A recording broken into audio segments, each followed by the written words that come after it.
અરવલ્લીની પર્વતમાળાઓ જે દેશમાં એક ગ્રીન વોલ તરીકેનું કામ કરે છે, એ પર્વતમાળાનો વિસ્તાર છે એ 4 રાજ્યોમાંથી પસાર થાય છે. એમાં ગુજરાત, રાજસ્થાન, દિલ્હી અને હરિયાણાનો સમાવેશ થાય છે.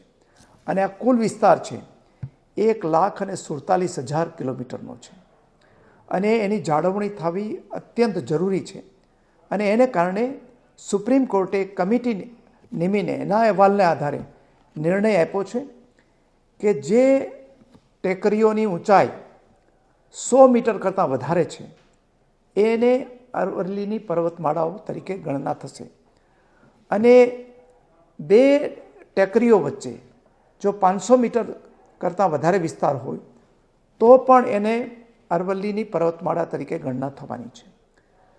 પરંતુ એનું માપ છે એ જમીનના તળિયાથી લેવાનું આવશે, નહીં કે 2 ટેકરીઓની ઊંચાઈ વચ્ચેનો ડિફરન્સ.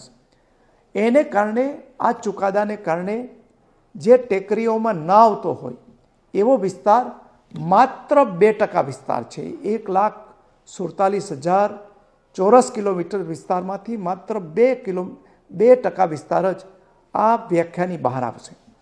અને એના માટે પણ ચોક્કસ પ્રકારના નિયમો નક્કી કરવામાં આવ્યા છે.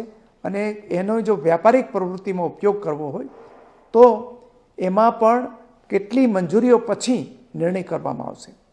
જ્યાં સુધી ગુજરાતને લાગે વળગે ત્યાં સુધી આ પર્વતમાળાઓ છે આપણા ઉત્તર ગુજરાતના મહેસાણા, પાટણ, બનાસકાંઠા, અરવલ્લી અને સાબરકાંઠાનો સમાવેશ થાય છે. અને આ જિલ્લાઓમાં આપણે ગિરિમાળા જે છે અરવલ્લીની, એમાં કોઈ પણ જગ્યાએ ખનનની કે વ્યાપારી પ્રવૃત્તિ માટેની મંજૂરી આપી નથી અને ભવિષ્યમાં આપવાના પણ નથી. એટલે આપણને ગુજરાતને લાગે વળગે ત્યાં સુધી આ ચુકાદાથી આપણને કશો ફરક પડવાનો નથી. પહેલાં પણ આપણે આખી ગિરિમાળાને પર્વત તરીકે અને અરવલ્લી હિલ તરીકે માન્યતા આપેલી છે અને અત્યારે પણ આપણે એ માન્યતા ચાલુ રહેવાની છે. એટલે આ બાબતે જો કોઈ પ્રચાર થતો હોય તો એ પ્રચારમાં ના આવવા માટે મારી વિનંતી છે. એ ઉપરાંત આ ગિરિમાળાઓ જે છે એમાં પથરાઓ વિશેષ છે.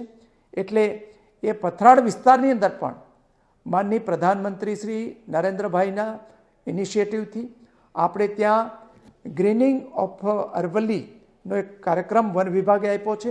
અને એ તહત દર વર્ષે આપણે સ્થાનિક જે વૃક્ષો છે એ પથરાળ વિસ્તારમાં વાવીને એને ગ્રીન કરાવવાનું કામ પણ આપણે ચાલુ રાખ્યું છે.